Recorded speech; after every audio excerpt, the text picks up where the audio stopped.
બનાસકાંઠા કાંકરેજ વિધાનસભાના ઉમેદવાર અમૃતજી ઠાકોરને જીતાડવા ઉમટી ભીડ। ગુજરાત વિધાનસભા ચૂંટણીનો જંગ દિવસે દિવસે જામતો જાય છે, ત્યારે આજે કાંકરેજના થરા ખાતે કોંગ્રેસના પ્રદેશ પ્રમુખ જગદીશ ઠાકોરની ઉપસ્થિતિમાં ઉમટેલી ભીડમાં ઉપસ્થિત લોકોના મંતવ્ય બનાસ તક ન્યૂઝ નેટવર્ક દ્વારા જાણવાના પ્રયાસ કરવામાં આવ્યા। ત્યારે આ વખતે મોંઘવારીના મુદ્દા સાથે અનેક મુદ્દાઓ છે જે લોકોમાં ભાજપ પ્રત્યે નારાજગી જોવા મળી રહી છે। એક બાજુ ખેડૂતોની વ્યથા દિવસે દિવસે વધતી જાય છે, એક બાજુ રાંધણ ગેસના ભાવ, ખાતરની અછત સામે ખેડૂતોનો રોષ જોવા મળી રહ્યો છે। આવો સાંભળીએ શું કહી રહ્યા છે અમૃત ઠાકોરની જાહેર સભામાં આવેલા લોકો।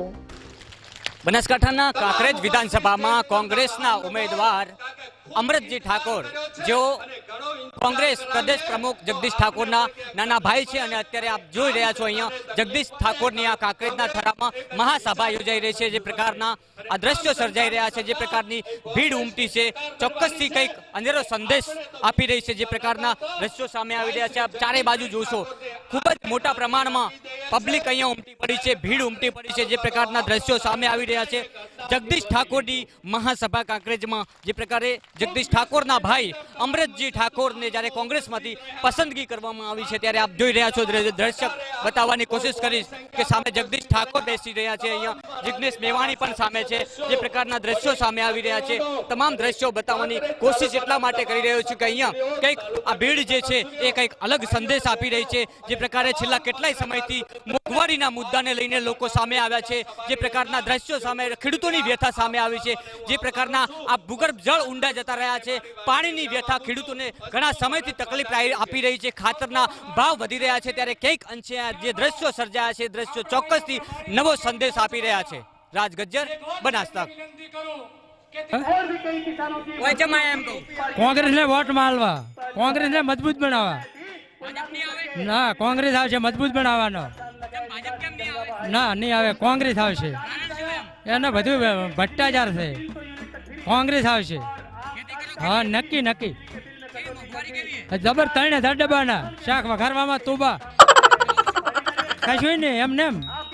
કોંગ્રેસની સરકાર જ જોવે, છતાં ઉપર કોંગ્રેસ જોવે, કોંગ્રેસ કોંગ્રેસ કોંગ્રેસ। ના, કોંગ્રેસ મીટિંગમાં હા, કોંગ્રેસ આવે।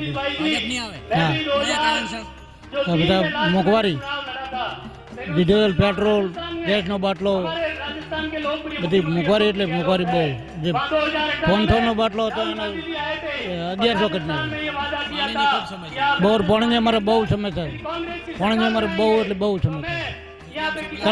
તળાવ ભરવાનું કીધું પણ કોઈ કીધું નહીં એમ તળાવ। હા, પાકો। ઈશ્વરભાઈ જીવાભાઈ જાખેર આ અમૃતભાઈને જીતાડવા આવ્યા હતા। ના, ભાજપને લાભ જ નથી, મરી ગયા કાલે પમદાડે ખાતરની ઠેલી લેવા ગયા ને કે 270 રૂપિયા ખાતરની યુરિયાના, અને એક પડીકું ભેળું લો 250 બીજા, અને અમારે જીભોગ મરી જાઉં, આટલી મોંઘવારી છે। એટલે હવે તો ઓને ના લાવો તો જ્યાં, અને જો કોંગ્રેસ ના લાવો ને તો હાથ બારના ઉતારામાંથી જ્યાં માનવાના, હવે રહેવાના જ નથી આપણે। તો હવે આપણે અમૃતભાઈને જીતાડી ખૂબ 25,000 વોટે જીતાડવાના છે અમૃતભાઈને। આ ખેસ ચમ પહેર્યો બા, આ ખેસ ચમ પહેર્યો હે? હા, કોંગ્રેસ લાવવાનું છે, પંજો લાવવાનો। ભાજપ નહીં આવે? ના, નહીં આવે, બસ। કારણ શું? એનું કારણ છે જે કર્યું છે કહેવાય નહીં, બધો દેશ વેચી માર્યો, કાંઈ રાખ્યું નથી। કેટલું જુઓ, રોડ વેચ્યા, પછી એલઆઈસી વેચી, પછી ભાઈ આ પેલું વેચ્યું બોર, બધું શું રાખ્યું છે? હજુ તો હેલા લાવો ને તો વેખાઈ નાખે બધા। હા, અરે ભાઈ બોલ છે ને રમાજો। ગણપત, કોંગ્રેસ, કોંગ્રેસ આવશે, કોંગ્રેસ તાલુકામાં આવશે। નહીં, જગદીશભાઈના કારણે નહીં આવે, ભાજપ નહીં આવે। ડીઝલ ભાવ, તેલના ભાવ બધા વધારે, એની માટે। કેસ તો કોંગ્રેસ લાવવાની હે। ના, ભાજપ નહીં આવે। કારણ તો બહુ મોઘરા છે, ગરીબ જૂઠી હે. આ ગરીબ વસ્તી તો અત્યારે શેના માટે નફે જ. કોંગ્રેસ આવશે તો સારું થશે. હા, સારું જ થાય ને. ભાજપના નુકસાન શું થયું? હા, ખૂબ નુકસાન છે. અત્યારે ગરીબ અમે વસ્તી ખાય જ છો આ મોઘારેશમાં. સરકાર કોની બનશે આ વખતે? કોંગ્રેસની. ખરેખર પાકું? હા, પાકું પાકું 100%? 100%. ગેરંટી તમારી? Guarantee guarantee.